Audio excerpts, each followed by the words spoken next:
नमस्कार सभी दर्शकों का स्वागत है फिर से हमारे चैनल में ग्लोबल लेंस में। आज 23 फरवरी के दिन राष्ट्रपति भवन में विशेष प्रोग्राम का आयोजन सरकार ने किया है। ये कार्यक्रम क्या है?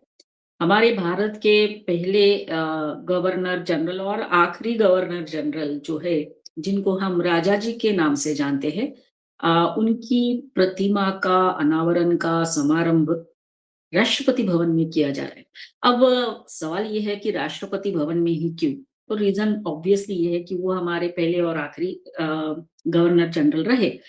लेकिन इसका एक महत्व है और राष्ट्रपति भवन से जुड़ा हुआ भी है, क्योंकि हम सब जानते हैं कि हमारा जो राष्ट्रपति भवन है, वो एक ऐतिहासिक महत्व प्राप्त किए हुए, क्योंकि इसका जो स्थापत्य है, वो एडविन लुटियंस इन्होंने किया था, जिन्होंने ब्रिटिश काल में ही नई दिल्ली की रूपरेखा तैयार की थी। जब ये विचार किया गया कि राजधानी को कोलकाता से नई दिल्ली या दिल्ली में शिफ्ट किया जाए। जब राजा जी जैसे भारतीय विभूति की प्रतिमा वहां स्थापित करने की बात हो रही है, तो ये एक मूर्ति परिवर्तन की बात नहीं है। मतलब कि एडविन लुटियंस की जो प्रतिमा है, उसको हटाया जा रहा है। तो ये क्या औपनिवेशिक विरासत से भारतीय आत्मगौरव की ओर बढ़ते कदम के रूप में देखा जा रहा है, या ये एक बदलाव का प्रतीक माना जा रहा है कि नहीं? इसके बारे में आज हम चर्चा करेंगे, क्योंकि हमने देखा नेताजी सुभाष चंद्र बोस का जो आज स्टैच्यू वहां पे लगा हुआ है इंडिया गेट के सामने, वो भी इसी तरह से एक संदेश लेकर या फिर परिवर्तन, ऐतिहासिक पुनर्संतुलन के रूप में देखा गया। तो आइए आज इसी के ऊपर चर्चा करते हैं और हमारे बीच उपस्थित है हमारे विशेष अतिथि Devendra Kumar sir. Sir, thank you once again, आप हमारे साथ जुड़े।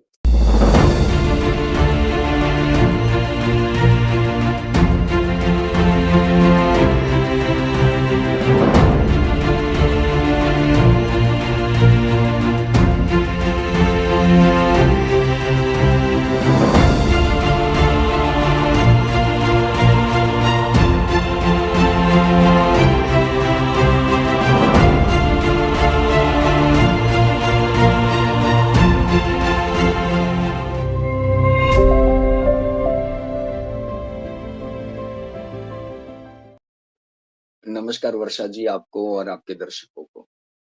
Sir, Raja ji statue to replace Lutyens in president's house. तो इसको प्रधानमंत्री मोदी जी ने एंडिंग स्लेव मेंटालिटी कहा है। तो सर, हम चर्चा शुरू करने से पहले ये जान लेते हैं कि राष्ट्रपति भवन को कैसे निर्माण किया गया। जबकि पूरा एरिया 330 एकड़ में बसा है और इसमें मौजूद कमरों की संख्या तो हम आपको बता ही चुके हैं। ये कमरों से भरा पड़ा है। इस भवन को कुल 23,000 वर्कर्स ने मिलकर तैयार किया है। ब्रिटिशर्स ने भारत की राजधानी को कोलकाता से दिल्ली शिफ्ट करने का फैसला किया। साथ ही वाइसरॉय के लिए एक घर बनाया गया, जिसे बनाने में लगभग 20 साल का वक्त लगा। जमीन के ज्यादातर हिस्से के मालिक जयपुर के राजा सवाई माधो सिंह थे, जिन्होंने नई राजधानी बनने की खुशी में जयपुर कॉलम ब्रिटिशर्स को गिफ्ट कर दिया। ये आज भी राष्ट्रपति भवन के फोक कोर्ट में मौजूद है। राष्ट्रपति भवन के मेन आर्किटेक्ट्स थे एडविन लुटियंस और हर्बर्ट बेकर। हालांकि इसे वेस्टर्न आर्किटेक्चर के हिसाब से बनाया गया था, लेकिन इसमें मौजूद ज्यादातर साजो सामान इंडियन थे। राष्ट्रपति भवन में कई खूबसूरत गार्डन्स हैं, जिसे हर साल फरवरी और मार्च में लोगों के लिए खोला जाता है। मुगल देखिए, जैसे आपने बताया कि जब ब्रि ईस्ट इंडिया कंपनी और ब्रिटिश राज की ने जब भारत में अपनी राजधानी को बदलना चाहा, तो वो राजधानी दिल्ली में लाए। उस समय पुरानी दिल्ली जो थी, वो वहाँ से दूर, क्योंकि इन्हें भारतीय लोग तो वैसे भी पसंद थे ही नहीं। तो वहाँ से दूर ये जो जगह थी, जो थोड़ी-सी ऊँचाई पर भी थी, जो दिल्ली उस समय थी, ये वैसे भी आज भी नई दिल्ली कहा जाता है, जिसे ये सारा का सारा जो है वो ल्यूटियंस ज़ोन कहते हैं। यस। तो वहाँ पर ये इमारत जो है, ये बनाया गया। इसे वाइसरॉय हाउस कहा जाता है। जब बना तब, यस, जब भारत स्वाधीन हुआ तो इसे राष्ट्रपति भवन नाम दिया गया। आज की जब बात करते हैं तो और इसके बाद हुआ यूं कि बहुत सारी बातें भारत ने केवल वो ट्रांसफर ऑफ पावर हुआ। यस, 15 अगस्त 1947 के दिन जो हुआ वो ट्रांसफर ऑफ पावर हुआ। यस, तो भारत उस दिन स्वाधीन हुआ, स्वतंत्रता मिलनी बाकी रह गई। क्योंकि देखिए मैं एक छोटा सा उदाहरण देता हूं, जब अमेरिका ने अपने वहां से अपनी स्वाधीन हुआ जब अमेरिका, तो वो भी ब्रिटेन का गुलामी था। उन्होंने वहां पर जितनी जितनी चीजें अंग्रेजों ने वहां पर लाई थी, उन उसको ठीक उल्टा कर दिया। हम्म, अब देखिए जहां जहां ब्रिटिश लोग कभी राज करते थे वहां जो ड्राइविंग साइड जो है वो राइट में रहता है, ड्राइवर यस, राइट साइड बैठेगा गाड़ी में, अमेरिका में लेफ्ट में बैठता है। राइट, इन्होंने यहीं से ही शुरुआत कर दी कि इंसान बैठेगा, गाड़ी में बैठेगा तो वो वैभव संपन्न हो रहा है, तो सबसे पहले लोग उनको देखकर सामान्य लोग उनको कॉपी करते हैं। तो वो यस, जब अपनी गाड़ी में बैठेगा तो वो अंग्रेज वाली स्टाइल में नहीं बैठेगा, अपनी ओरिजिनल उन्होंने अपना खुद का कुछ विकसित किया नहीं किया उसमें नहीं जाना है, परंतु उसको पलट दिया। बराबर, भारत में उससे ठीक उल्टा हुआ। हाँ, अंग्रेज जो छोड़कर गए थे, तंत्र पूरा का पूरा वही रहा। केवल हमने डॉक्टर राजेंद्र प्रसाद जो संविधान सभा के अध्यक्ष थे, डॉक्टर बाबा साहब अम्बेडकर जो ड्राफ्टिंग कमेटी के चेयरमैन थे, संविधान हमने बनाया। ये हमारा अपना we the people of India हुए, यस, परंतु ये जो पीपल ऑफ इंडिया था उनका तंत्र नहीं आया, तंत्र तो वही का वही रहा। तो ये तो स्वाभाविक रूप से ये होता है, जब आप अपने तंत्र में नहीं आते तो आप किसी और के तंत्र में रहते हैं। बिल्कुल, तो जो सुविधा जो पूरा का पूरा न्याय तंत्र देखिए या फिर आपका जो ब्यूरोक्रेसी देखिए, तो ब्यूरोक्रेसी भी जस की तस ही थी। उस समय भी यही था कि ब्यूरोक्रेसी में अंग्रेज बैठते थे, तो उनकी ही चलती थी। डिसीजन मेकिंग कहाँ से होता था, तो वहीं पर ही होता था। द लास्ट डिसीजन मेकर कौन रहेगा, तो वो ब्यूरोक्रेट रहेगा। सालों तक यही ब्यूरोक्रेसी हमने भी चलाई। अब यस, देखिए हमारी नौसेना का ध्वज जो था, हाँ, वो अभी अभी दो वर्ष करीब हुए। हमारी सेना में भी ये एक गुलामी के प्रतीक रह गए, राइट, किसी ने सोचा तक नहीं। यस, तो अब की ये जो अब बात कर रहे थे हम लोग ये राष्ट्रपति भवन की, तो ल्यूटियंस ने बनाया था ये, आज भी उसे ल्यूटियन जोन ही कहा जाता है। अब वहां से क्या हुआ, आपने जो एक उल्लेख किया, ये भावनात्मक रूप से भी देखें हम, ऐतिहासिक रूप से भी और भावनात्मक रूप से भी। तो जहां पर जॉर्ज पंचम की प्रतिमा लगी हुई थी, कितने साल, वर्षों तक वो प्रतिमा हटी नहीं, जब हटी तो वहां पर किसी और की लगी नहीं। हम्म, यस, पहली बार प्रधानमंत्री नरेंद्र मोदी के आने के बाद जिनके लिए अनुज धर ने किताब लिखी है, उसका नाम बहुत अच्छा है, मुझे वो पसंद भी है, India's biggest cover up. Yes, तो राइट, वो जिनका नाम जो जो लोग नेहरू जी और गांधी जी के ऊपर साबित हो सकते थे, ऐसे लोगों के नाम इतिहास से और लोकमानस से जनमानस से मिटाने का प्रयास किया गया। उनमें एक नाम जो था वो सुभाष चंद्र बोस का भी। बिल्कुल, तो जहां पर जॉर्ज पंचम की प्रतिमा थी, वहां पर प्रधानमंत्री नरेंद्र मोदी जी ने नेताजी। सुभाष चंद्र बोस की प्रतिमा लगाई। संसद भवन हमारा बरसों से अंग्रेजों की शैली में ही बनी हुई इमारत में हम बैठते थे, उन्हीं ने जो तंत्र बनाया था उसी में ही बैठते थे। तो वो स्वाभाविक है। अब वैसा एक छोटा-सा उदाहरण देता हूँ कि तंत्र में किस प्रकार से मानसिकता होती है। कॉर्पोरेट्स में हम जाते हैं तो अगर 5 डे वीक है तो 4 दिन आप अ, फॉर्मल में आइए, 5वां दिन जो रहता है आपको कैज़ुअल मिलता है। मैं कॉर्पोरेट्स में जब काम करता था तो मैंने मेरे एचआर से पूछा था कि ऐसा नियम क्यों है? उसने मुझे ये बताया कि आप जिस प्रकार से कपड़े पहन के आएँगे, आपका जो बर्ताव है, वो उस तरीके से होगा। आप फॉर्मल में आएँगे तो आप शिस्त में रहेंगे, नियमों में रहेंगे। आप कैज़ुअल में आएँगे ना तो आपका मानस इस प्रकार से हो जाता है। तो हम्म, तंत्र हमारा जो था वो गुलामी वाला तंत्र था, तो हमारी मानसिकता जो थी, वो भी उसी प्रकार से बनी।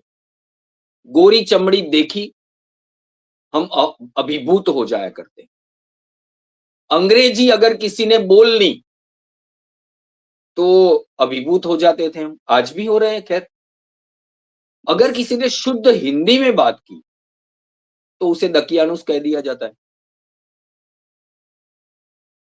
वैसे भाषा में भी फारसी और उर्दू की घुसपैठ तो हुई हुई, हिंदी में भी। देवनागरी को हिंदी बना दिया गया, वो भी एक अलग बात है। परंतु बात ये थी, तो औपनिवेशिक जो मानसिकता था, उससे देश को बाहर निकलना आवश्यक है। आपके पास आपका क्या है? आपका स्व भी आपका नहीं। थम्स अप आपको अब पसंद आई, जब वो कोको कोला के पास चली गई, पेप्सी के पास चली गई। पेप्सी कोला आता है तो आपको थम्स अप याद आती है। तो ये हमारी जो गुलामी मानसिकता थी, प्रधानमंत्री जी ने बिल्कुल सही शब्द प्रयोग किया है हम्म, कि ये हमारी जो गुलामी मानसिकता है, उससे बाहर आना है। yes, तो ये जगह हटाना और वहां पर राजा जी की प्रतिमा को लाना। ये भी मैं आपको बताऊं कि ये कांग्रेस ने और नेहरू जी ने किस प्रकार से इस देश को विदेशी विचारों को लाकर विकास की गति में आगे नहीं बढ़ने दिया। विश्व जिस गति से बढ़ रहा था, उस गति से हम कभी भी अपनी गति नहीं बढ़ा पाए। कैसे किया? मैं आपको बताऊं। 1992 में जब प्रधानमंत्री पीवी नरसिंह राव बने, पहली ऐसी सरकार हुई जिसने मिली-जुली सरकार थी, 5 वर्ष चली। इससे पहले 3-4 बार प्रयोग हुए थे। इमरजेंसी के दौरान भी हुआ, परंतु कांग्रेस उस समय हावी थी। कांग्रेस कुछ भी करके येन केन प्रकारेण वो सरकारें तोड़ दिया करती। हम्म, मोरारजी देसाई की तोड़ी, चरण सिंह जी की तोड़ी, पीवी नरसिंह राव, चंद्रशेखर, देवेगौड़ा, फिर आई के गुजराल, ये सब हुआ। पहली बार एक हालांकि नेतृत्व कांग्रेस के ही पास था। स्थिति जो बनी थी वो ये थी कि आप भारत को आईएमएफ लोन नहीं दे रहा था, ब्याज चुकाने थे, कर्जदार बना हुआ था भारत, विश्व बैंक नहीं दे रहा था, विश्व का yes, कोई देश आपको एक पैसा देने के लिए तैयार न था। ये स्थिति बनी हुई थी। आज हम जिस आर्थिक नीतियों के फल चख रहे हैं, ये नीतियां राजा जी ने उस समय कॉइन की थी। yes, स्वतंत्र आर्थिक नीतियां होनी चाहिए। इंडिविजुअलिटी को उन्होंने प्रमोट करना चाहा। नेहरू जी उस समय ये रशिया वाला मॉडल लेकर आ गए right, और रशिया वाले मॉडल ने अच्छा हुआ, हमारी स्थिति रशिया वाली नहीं। हम्म, उस समय का यूएसएसआर था, सोवियत रसिया, करीब-करीब 25 देशों में बँट गया।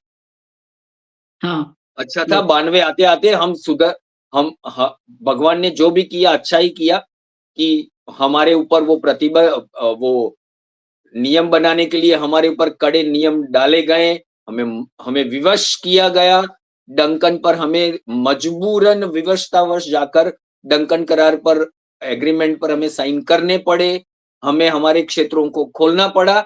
आज हम उस आर्थिक नीतियों के अच्छे फल चख रहे हैं। मैं ऐसा मानता हूं कि 14 के बाद जो गति मिली वो, उस गति के बुनियाद में ये 92 के जो सुधार थे वो थे। और ये ये पाप जो था 92 तक का, वो कांग्रेस का और नेहरू जी ने किया था। अगर राजा जी की नीतियां, आर्थिक नीतियां उस समय मान ली जाती तो भारत शायद आज चाइना को कॉम्पीट कर रहा हो, परंतु यस। वो नहीं मान गई। इसके पीछे जो कारण था वो यही था, गुलामी मानसिकता।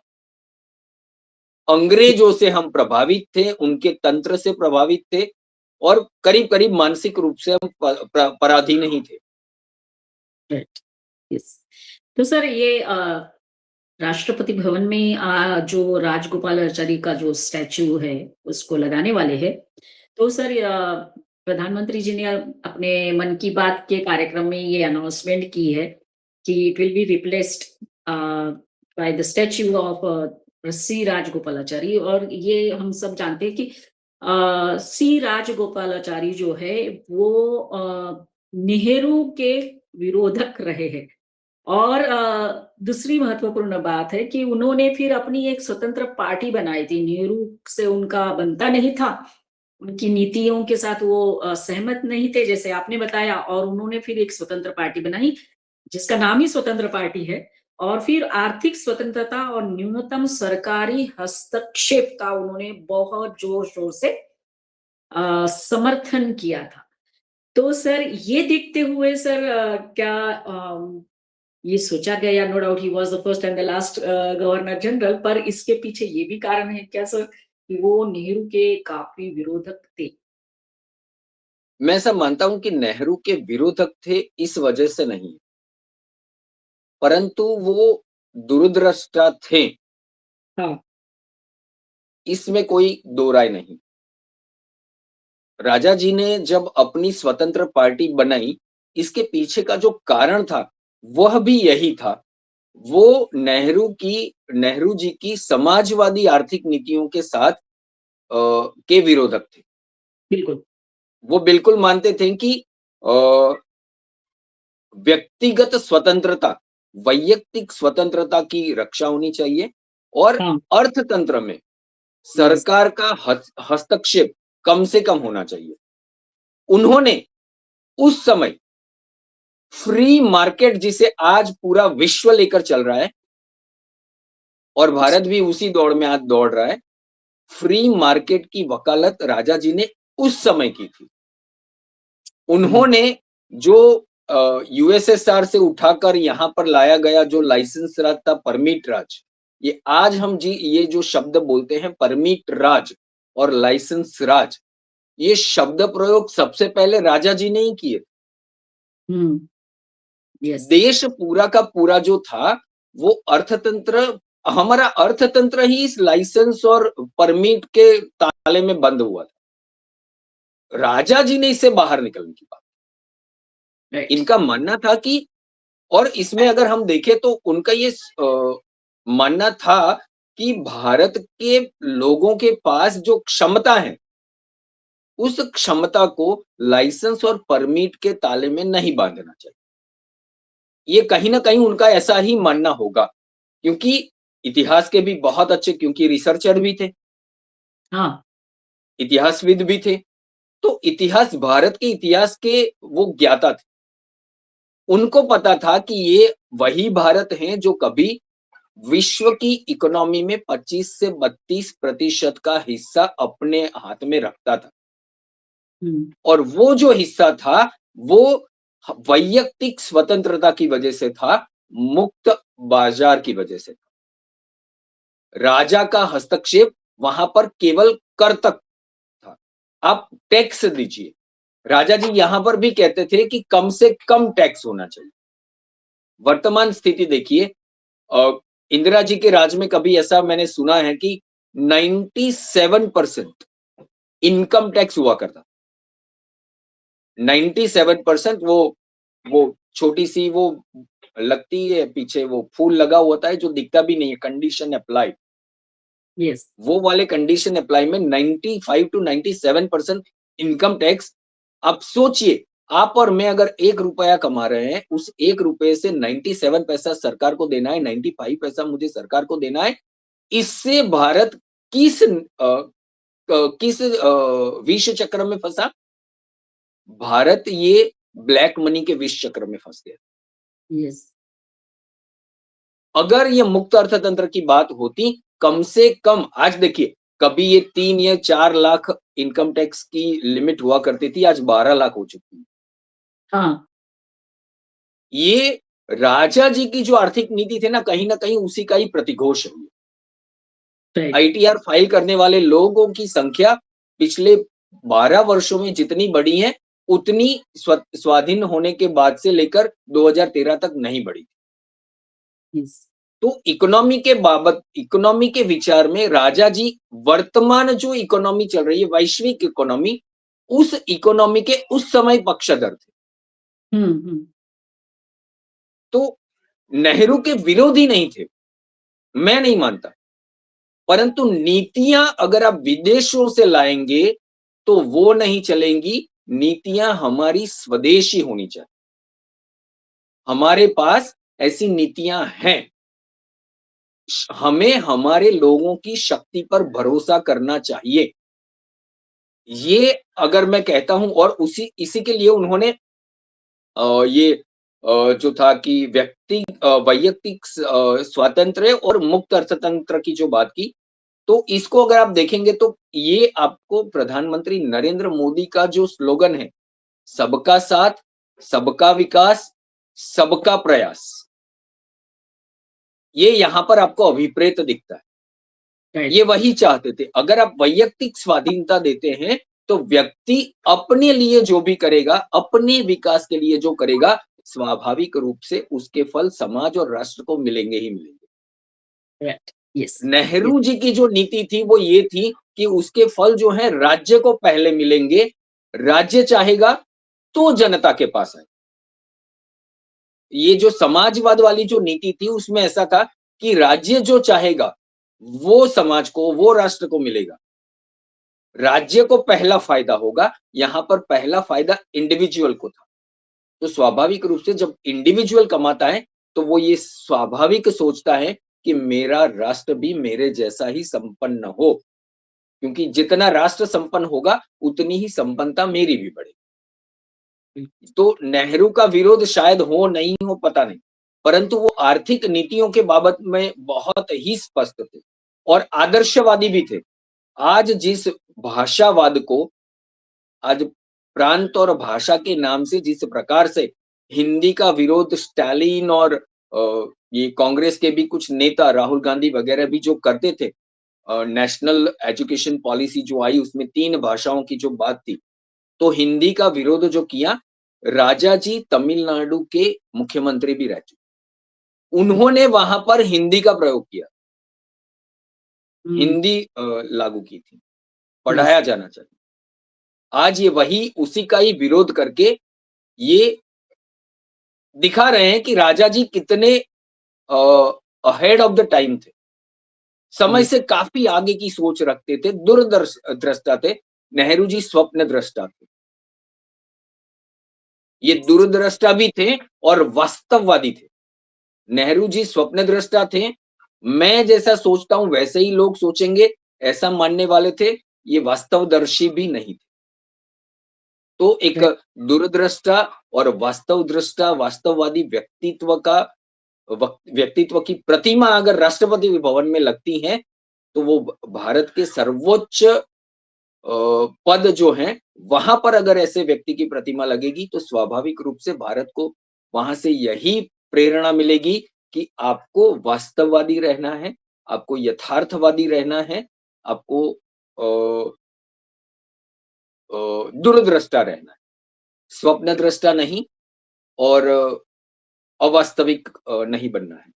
यस।